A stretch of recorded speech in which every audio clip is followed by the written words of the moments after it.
Hi friends, எல்லாருக்கும் மாலை வணக்கம். இன்றைக்கி என்ன பார்க்க போகிறீங்கன்னா, நாங்கள் வந்து இந்த தோசை மாவுலேயே வந்து சிம்பிளாக பீஸா செய்யலான்னு ஒரு முடிவெடுத்தோம்ப்பா.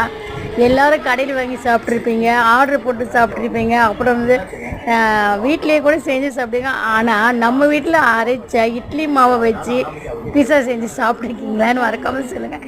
நான் செய்கிறேன் பாருங்கள். என் பொண்ணு எதாவது செஞ்சு கொடுமாச்சு. சரி, வெங்காயம் தக்காளி வச்சு என்ன செஞ்சு கொடுமா ரவுண்டாக கட் பண்ணுவேன்.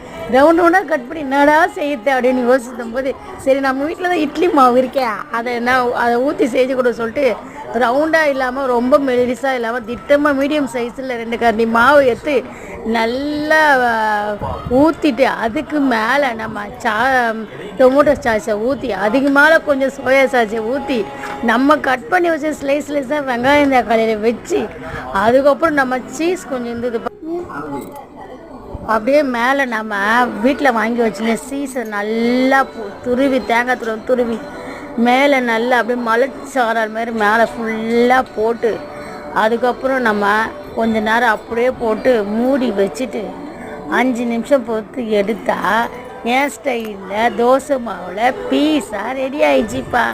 நீங்களும் வீட்டில் இந்தமாரி சொதப்பி வச்சுருக்கீங்களா, இல்லை இதுமாரி செஞ்சுருக்கீங்களா? உங்கள் பசங்க சாப்பிட்டு நல்லா இருக்குன்னு சொன்னாங்களா? எப்படின்னு மறக்காமல் சொல்லுங்கள். இது எப்படி இருக்குன்னு சொல்லுங்கள். ஆனால் பார்க்கறதுக்கு நம்ம கடையில் வாங்கிற பீஸா சாப்பிட்ற மாதிரியே இருக்குப்பா பார்க்கறதுக்கு.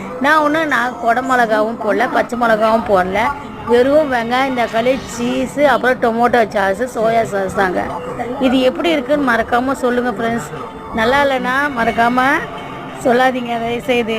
அப்படியா? ஓகே, பாய்.